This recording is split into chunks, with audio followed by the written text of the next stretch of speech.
I'm kind of sure you guys came from the X Summit, which aired probably a few minutes ago. But if you're here, welcome. My name is Magic. I'm a professional photographer based in the Philippines, and today we will be unboxing and sharing a few first impressions, the new X100 series or the X100 Mark VI. But before we proceed, just a quick disclaimer, Fujifilm Philippines did loan this camera to me for a couple of days. No monetary values were exchanged. All the samples that I'm about to show you also were from a pre-production or marketing unit, probably a few more tweaks when a new firmware update is available upon launch date, which is today. This is not an in-depth review, just a few first impressions because again, I did have the unit for just a couple of days. Let's check out what is new with the Fujifilm X100 Mark VI.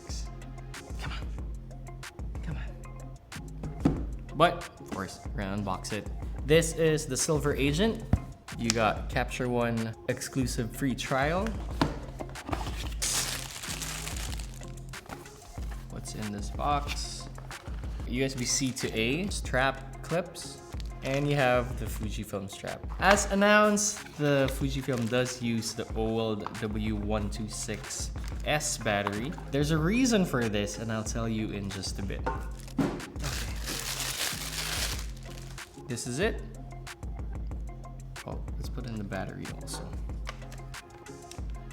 There it is. X100 Mark VI, X100VI, X100V. It doesn't say 1. The new X100 Mark VI does carry the new X-Trans sensor, which is also housed with the X-T5 and the XH2, so it can now shoot up to 40.2 megapixels of photos. The previous X100V was only capable of shooting up to 26 megapixels. It's an answered prayer for us Fujifilm users that now we got more megapixels in a really compact body. Also has the new X Processor 5, which means you have faster AF. Subject detection is also there. Focus on animals, birds, drones, airplanes, or whatever it is that you want to. But what's interesting with the new autofocus is that you also have what they call a zone custom setting. You can pretty much select size your zone would be or your focusing square. Super thin vertically and horizontally, which I think is pretty cool. I don't know if I'm going to use it yet. It's one of the things that I saw when I was tinkering around with it. I think it's pretty cool.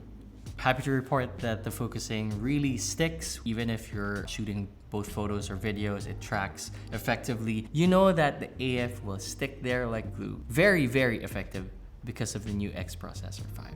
The X100 Mark VI now has all 20 Fujifilm simulations, including the latest Reala Ace, which was exclusively released for the GFX 100 Mark II. Kind of envious and jealous that this one has it. I've tried it. It's so good. That subtle, smooth color gradation. For me, personally, it kind of feels like a classic chrome with a bit of a Provia. All the samples that you are seeing right now is shot with the Reala Ace film sim, and I find it really, really nice. Other than the Reala Ace, you got the classic neg, the nostalgia neg. What else? Eterna bleach bypass, Eterna cinema. I think that's one of the best features of any Fujifilm camera, not just the X100 series. All throughout the Fujifilm X series and the GFX series really give you that nostalgic or give you that film look with all your images.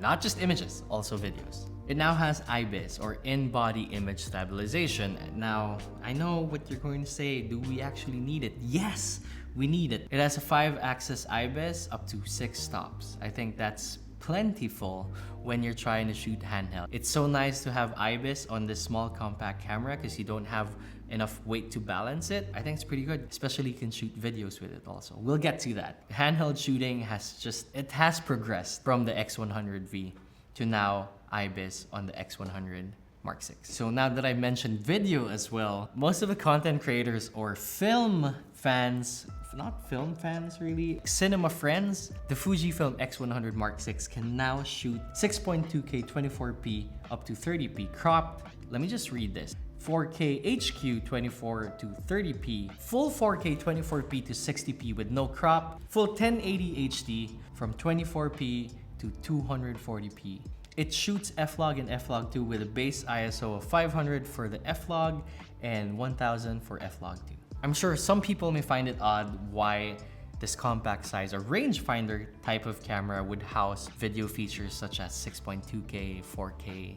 F-log and stuff like that. Because at least now you know when you want to get creative or you want to shoot something, you have all those features in this body. Who knows, you might just film a movie with it. Basically, those are the new features of the new X100 Mark VI. You have new X-Trans Sensor 5, you got X-Processor 5, you got IBIS, you got Film Sims, Reala Ace, you have 6.2K 24p to 30p video, and F-Log 2. That's pretty much it. Before I forget, the battery. Now you may ask me, why did they keep this NPW126S? I mean, I'm not gonna say it's a bad battery. It's not.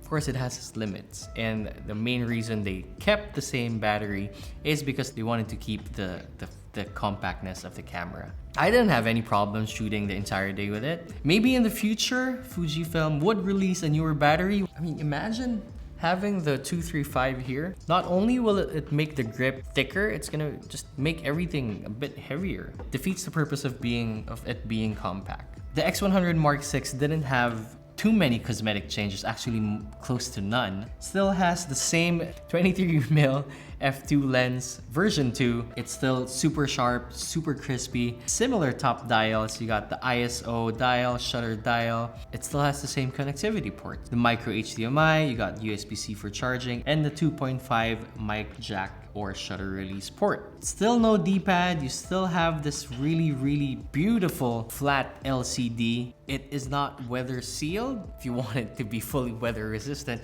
you need to have the, what do you call it? ARX100 adapter ring and the PRF49 protection filter.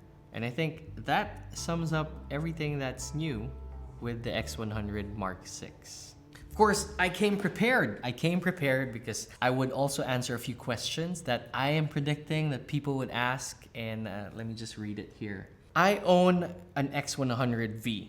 Do I upgrade? Is it worth it? Well, I did do a run through. If you need IBIS, faster AF, better autofocus, subject tracking, everything that I just said. If you need those things, yes, maybe it's a good step up from the X100V. I'm not saying you should sell it. I'm just saying maybe just also have to know if you need those features first.